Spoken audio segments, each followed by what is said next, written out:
Hello everyone! At 56, Pauley Perrette, the sweet yet quirky Abby from NCIS, has finally spoken out about the hidden corners behind the spotlight. This isn't a story meant to shock, but rather a late confession from a woman who dedicated her youth to the show. In this video, I'll share 5 names, colleagues who left her feeling both grateful and regretful. And it's the truth, spoken after so many years of silence, that makes this story truly touch the hearts of anyone who has ever loved Pauley. Wilmer Valderrama, the name that weighed heaviest on Pauley Perrette behind the scenes of NCIS. In the eyes of the public, Wilmer Valderrama was once a breath of fresh air for NCIS. He stepped into the series with youthful energy, a modern attitude, and even a touch of carefree rebellion. Fans loved his humor, his witty one-liners, and the way he revitalized the familiar atmosphere after so many long seasons. To many, Wilmer represented a new generation of actors, confident, bold, and embodying the spirit of change to move forward. But for Pauley Perrette, Wilmer's arrival stirred very different emotions, not loud hatred, nor open resentment. Rather, it was a quiet, persistent discomfort, like a small scratch that always manages to touch the most sensitive spot in the soul. Pauley had been with NCIS since the beginning, when the cast and crew were still struggling to find their place with audiences. She witnessed the growth of the team, the steady climb of the show, from a modest project to a television phenomenon. For her, North Carolina IS wasn't just a job, it was part of her youth, a home, a source of belonging.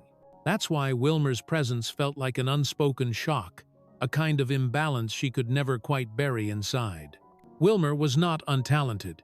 He was smart, charismatic, and capable of lighting up any room. But his overconfidence often left Pauley feeling pushed out of the circle she once called her own.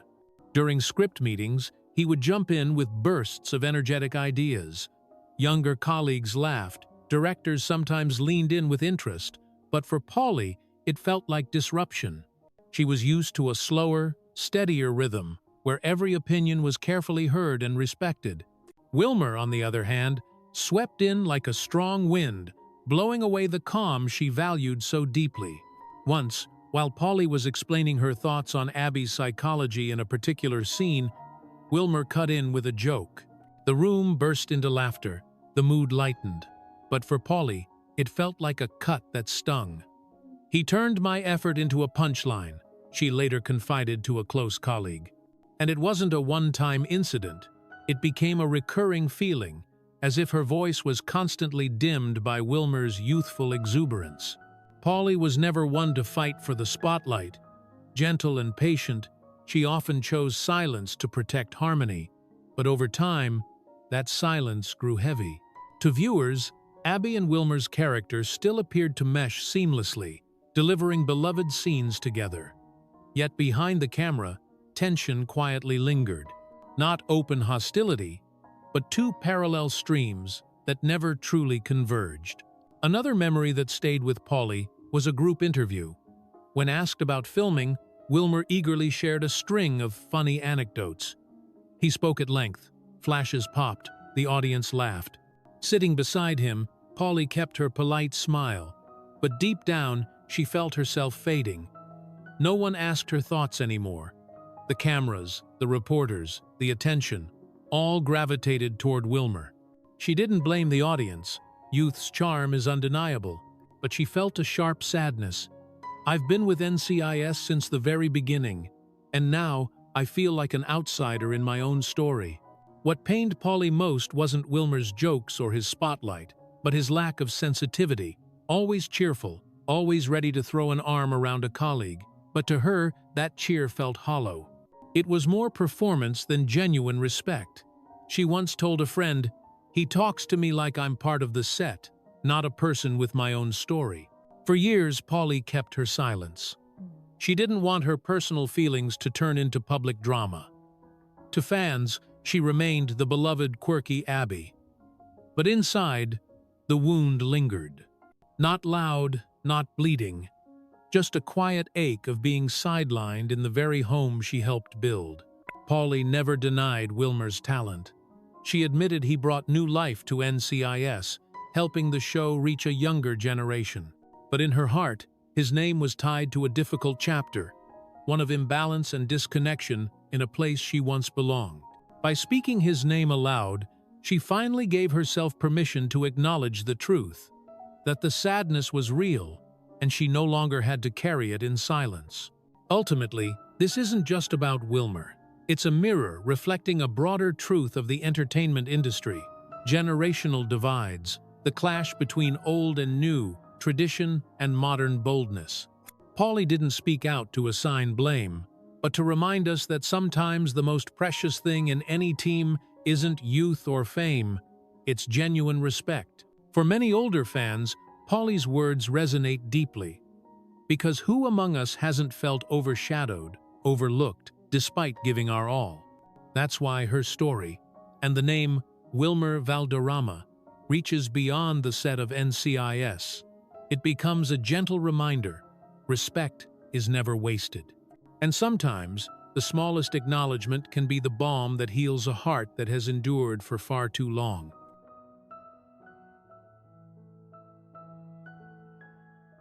Cote de Pablo, the colleague who left Pauley Perrette torn between respect and unease on NCIS.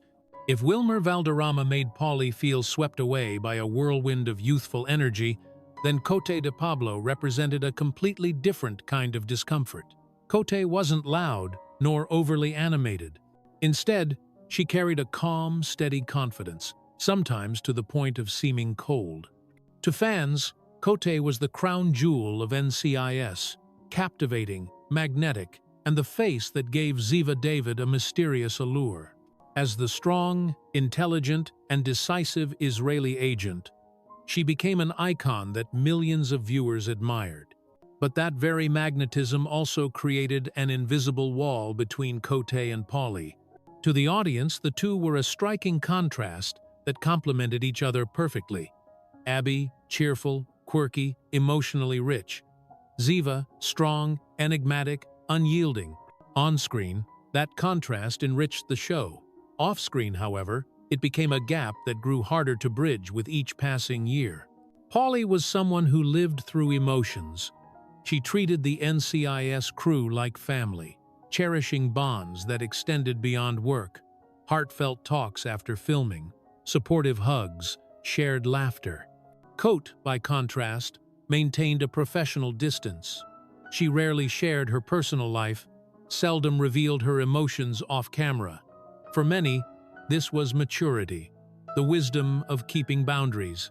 But for Pauley, it felt like coldness, like a frosted glass she could never break through. Once, Pauley tried to draw Cote into a light-hearted lunch break conversation. She spoke about her pets, her family, little anecdotes. Cote smiled politely, replied briefly, then slipped away. To outsiders, it was nothing. But to Pauley, someone who poured herself into relationships, it felt like a quiet rejection, enough to sting her heart. On set, the difference was sharper. Pauley thrived by connecting emotionally with colleagues, building chemistry through openness. Cote, meanwhile, was laser-focused on her script, holding back until the cameras rolled. That discipline made her performance precise, but also created a sense of distance. More than once, Pauley felt like she was acting opposite a steel wall. Solid, striking, but unreachable. Ironically, audiences adored this contrast. They celebrated the richness of the cast, the way Abby's warmth and Ziva's toughness formed a perfect balance. But behind the curtain, Pauley wrestled with it as a personal struggle. She once admitted, "She was too perfect, too strong. It made me feel small." During group interviews, the disparity deepened. Cote spoke little, but her words were sharp, eloquent, confident. Journalists quoted her instantly. Fans cheered. Pauley, sitting beside her, sometimes felt overshadowed. It wasn't that she had nothing to share, but the spotlight tilted elsewhere. She knew Cote deserved the praise, yet couldn't deny the pang of being dimmed in the very house she helped build. What troubled Pauley most wasn't Cote's brilliance, but her deliberate distance. Cote never dismissed her outright, never belittled her. But that cool reserve, that polite detachment, often left Pauley feeling like an outsider. It was a kind of silence that cut deeper than harsh words ever could. Pauley still recalls one rap party vividly. She approached Cote with a glass of wine, hopeful for a warmer exchange. Cote nodded politely, then excused herself, saying she had something to attend to. It was a fleeting moment, but it left a mark, a reminder that even after sharing the same show, the same audience, the same journey, they remained on parallel paths that never truly intersected. For years, Pauley kept her sorrow private. She didn't want conflict, didn't want to tarnish the bond that fans cherished. But after leaving NCIS at 56, she finally chose to speak. Naming Cote de Pablo wasn't an attack, it was liberation. An admission that some relationships simply never harmonize, even when neither party has done anything wrong. And yet, even in naming her, Pauley's respect endured. She never denied Cote's talent, never dismissed her contributions. She recognized that Cote was a vital part of NCIS, leaving an indelible mark on the show's legacy. But respect couldn't erase the sadness. Admiration couldn't conceal the loneliness. And so, the truth had to be spoken, however late, however bittersweet. In the end, Pauley and Cote's story isn't one of hatred, but of two souls unable to find the same rhythm. One craved emotional connection, the other guarded her private world. Both were right, both admirable, yet side by side, the distance became a wound. By naming Cote at 56, Pauley broke her silence. She didn't condemn, she didn't diminish, she simply confessed. She had felt sadness, she had felt left out, and she needed to be heard. It wasn't resentment, but a late, honest confession, one that resonates with anyone who's ever felt lonely in the very group they gave their heart to.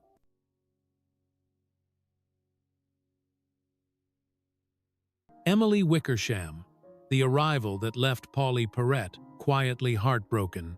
When Emily Wickersham joined NCIS as Special Agent Eleanor Bishop, audiences quickly embraced her as a refreshing presence. Her bright smile, youthful spark, and subtle performance won viewers over within just a few episodes.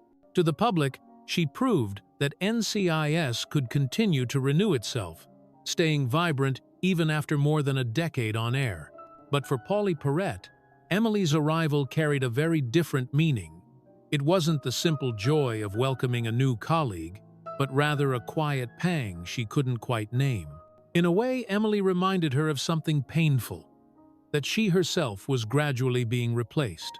Pauley had been with NCIS since the very beginning, watching it grow from a fledgling project into a global phenomenon. Abby, her character, wasn't just a role, but part of her life. Fans adored Abby's eccentric brilliance, her big heart, and her gothic charm. She became one of the show's most iconic figures. And yet, when Emily appeared, bringing with her a fresh, modern, energetic character, Pauley couldn't help but feel pushed out of the spotlight. Not because Emily tried to overshadow anyone. On the contrary, Emily was humble, kind, and respectful. But it was precisely her natural grace and youthfulness that sharpened Pauley's awareness of her own age and fading place within the team. In one interview, a journalist asked Emily how it felt to join NCIS. She smiled and said, "I feel so lucky to be part of such a big family." The words were innocent, but to Pauley, they carried a quiet sting. Once, she had been the daughter most beloved in that family. Now, the arrival of a fresh-faced, younger sibling made her realize that her time was slipping away. On set, the feeling returned again and again. When colleagues praised Emily's fresh take on the role, when directors offered her warm encouragement, Pauley smiled along. But sometimes that smile was tinged with strain. It wasn't envy, but a small ache. Each compliment for Emily felt, deep down, like a reminder that Abby's golden era was drawing to a close. What made it harder was Emily's humility. She didn't push for attention, never tried to outshine anyone. And yet that very gentleness made Pauley's inner conflict sharper. If Emily had been loud or arrogant, Pauley could have distanced herself easily. But Emily was kind, likable, respectful, impossible to dislike. And so the sadness Pauley felt didn't come from Emily herself, but from time's unforgiving march. One memory still lingers with Pauley. During a promotional photo shoot for a new season, Emily was placed at the center alongside the younger cast members. Pauley stood off to the side, more like part of the show's history than its future. When the cameras flashed, she smiled brightly. But inside, she heard a painful question: am I becoming unnecessary? Fans still adored Abby, writing letters, leaving comments, saying they would miss her if she were gone. But Pauley understood that audiences also craved novelty. They loved Emily too, and some eagerly anticipated stories centered around her. It was the natural order of television. No one can stay in the center forever, and that inevitability became Pauley's quiet sorrow. Through it all, she remained professional. She never let personal feelings affect her work. She gave Abby everything she had, still smiling, still performing with passion. But behind the scenes, in private moments, she often wrestled with the truth. Emily was a living reminder that every journey must eventually end. When Pauley left NCIS, she chose to name Emily among the colleagues she struggled to embrace. Not as criticism, but as confession. She never denied Emily's talent or grace. Instead, she admitted that Emily's presence stirred her deepest insecurity, the fear of being replaced, of fading into the background, of no longer being the new star of the NCIS family. What makes this story poignant is that it isn't about conflict between two people, but about the harshness of time. Emily simply was who she was, fresh, eager, humble, but her freshness became the mirror, reflecting Pauley's greatest fear: to be forgotten. For older fans, Pauley's words strike a familiar chord. Haven't we all at some point seen someone younger arrive with new energy and felt ourselves quietly step back? That's why Pauley and Emily's story transcends the set of NCIS. It becomes a universal reflection on how time moves us all. In the end, Pauley didn't leave bitterness behind, but a lesson: to honor the past, yet bravely accept the present. To her, Emily was a source of quiet heartache. But to fans, Emily was proof that NCIS could always renew itself. And perhaps that bittersweet truth is what makes the story so moving. A little sad, but also quietly beautiful.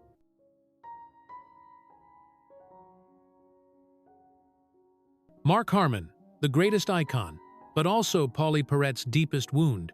In the eyes of millions of viewers, Mark Harmon is the very soul of NCIS. His role as Agent Gibbs became an irreplaceable symbol. With his calm demeanor, piercing gaze, and commanding presence, he captivated audiences for nearly 2 decades. Many even believe that without Mark Harmon, North Carolina IS would never have become a global television phenomenon. But for Pauley Perrette, the name Mark Harmon is tied to some of the heaviest memories of her career. She once admired him like an older brother, a leader not only on screen but also behind the scenes. Over time, however, that admiration turned into a quiet pain born from feeling dismissed, overpowered, and hurt within the very home she had devoted so many years to. Mark Harmon was a strong man, accustomed to control. On set, he often occupied the central role not just in the script, but in how the team functioned. To many, that was expected. A major star with influence naturally holds power. But to Pauley, that power sometimes felt like a suffocating wall. She remembered moments when she tried to contribute ideas for Abby's character, only to feel her words brushed aside, as if they didn't matter. Mark didn't joke dismissively like Wilmer, nor stay coldly silent like Cote. He simply didn't care. And that indifference, to Pauley, hurt far more than outright rejection. It carried the unspoken message: your opinion doesn't matter. One of her most haunting memories was the incident with Mark's dog. During a day on set, the dog bit a crew member, sparking tension behind the scenes.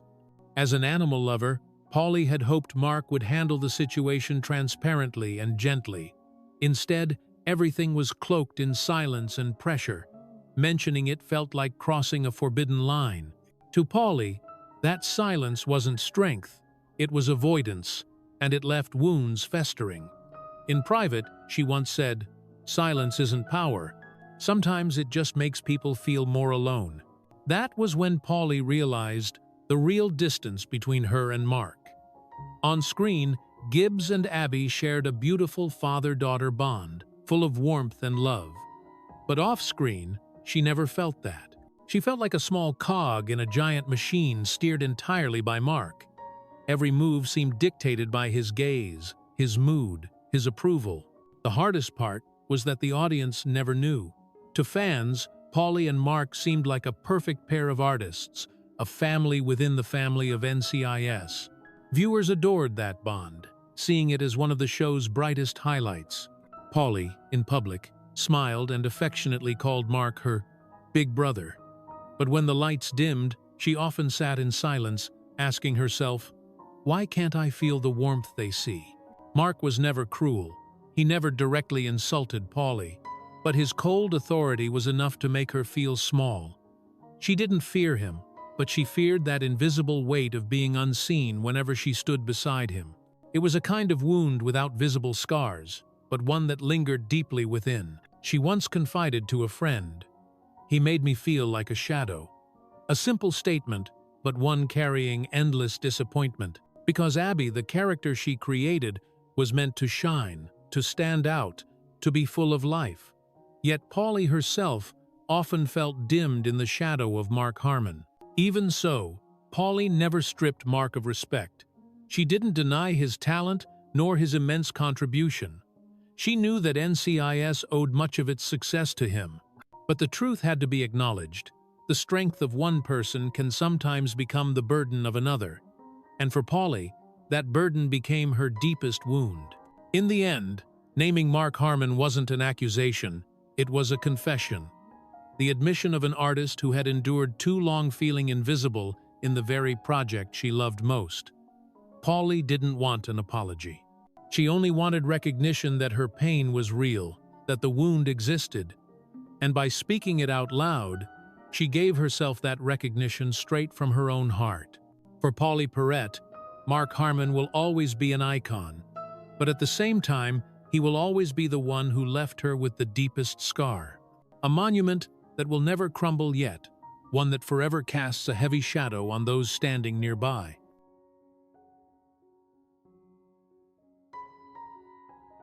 David McCallum, the respected elder, but also the unbridgeable distance in Pauley Perrette's heart. If there's one face that older NCIS fans cherish the most, it's David McCallum. As Dr. Ducky Mallard, he brought calmness, wisdom, and a uniquely British charm to the series. Audiences saw him as a storyteller in the middle of crime, drama, intensity, an anchor of warmth for the entire cast. In his later years, David became a symbol of elderly wisdom, representing a generation of classic actors few remain. But for Pauley Perrette, things were far more complicated. To her, David was both an idol to admire and a wall that made her feel never truly accepted. At first, Pauley deeply respected him. She had grown up watching his work, and stepping onto NCIS felt like an honor working alongside a legend. But that excitement quickly gave way to disappointment. On set, David never treated her as an equal colleague. He was polite, even gracious, but there was always a cold distance she couldn't quite define. On screen, Abby and Ducky were an adorable pair, the quirky goth and the wise old doctor. But off-screen, Pauley never felt that bond. Whenever she tried to start a conversation, David would answer briefly, formally, almost like he was making a statement rather than engaging in dialogue. Pauley would smile and nod, but inside she carried the heavy thought, "He doesn't really want to listen to me." The pain didn't come from rudeness, but from distance that was too perfect. David never did anything wrong. He never caused drama, but his perfection only made Pauley feel smaller, more out of place. She once told a friend, "He's like an ancient tower. I admire it, but I'll never get inside." One memory stayed with her vividly. She once pitched an idea for a deeper Abby Ducky scene, believing such dialogue could add humanity to the series. But when she shared it in a meeting, David simply smiled and replied, "Audiences watch NCIS for the cases, not for Ducky's philosophy." It was a gentle remark, without malice. But to Pauley, it felt like a cold splash of water, extinguishing her enthusiasm. Many older viewers may understand this feeling well. In life, haven't we all met someone deeply admirable, someone everyone respects, yet up close? You realize they never truly let you in. You want to be closer, but you remain outside the door. That's what Pauley experienced for years. What hurt her most wasn't rejection, but never having the chance to get closer. With Wilmer, she felt interrupted. With Mark, she felt overshadowed. But with David, she felt invisible. Even standing right beside him, she was like an outsider, peering into his world of wisdom and composure. She understood that part of it was generational. David was a veteran, shaped by the golden age of British and American television in the 60 seconds. He worked with discipline, tradition, and restraint. Pauley, by contrast, was a modern artist, energetic, unorthodox, full of spark. Two extremes that rarely blended. Instead of complementing each other, the differences formed an invisible barrier. Pauley once described David as a beautiful but icy mountain. She admired his grandeur, but the more she looked, the more she felt the loneliness of never reaching the summit. Fans might be surprised because on screen, Ducky and Abby seemed so sweetly bonded. But for Pauley, that sweetness lived only in the script. Behind the scenes, silence reigned. When she chose to name David McCallum among the colleagues she struggled to connect with, Pauley never intended it as disrespect. She always emphasized her admiration for him. But admiration doesn't equal happiness. And the truth is, for many years, Pauley lived with disappointment. She had a spiritual father on screen, but never found his warm embrace in real life. At 56, looking back, Pauley spoke about it as a form of release. Not to diminish David, a legend beloved by millions, but to confess that even beside greatness, one can still feel profoundly alone. Her story with David McCallum resonates with many older fans. Because who hasn't, at least once, admired someone wholeheartedly only to realize you were just a guest outside their closed door? And when that door never opens, the loneliness grows deeper. For Pauley, David McCallum will forever remain a revered elder, an irreplaceable legend of NCIS. But he is also the clearest reminder of the invisible gap that fame, age, and generational differences can create. A gap that could never be filled, even as the two created scenes together that brought millions of viewers to tears.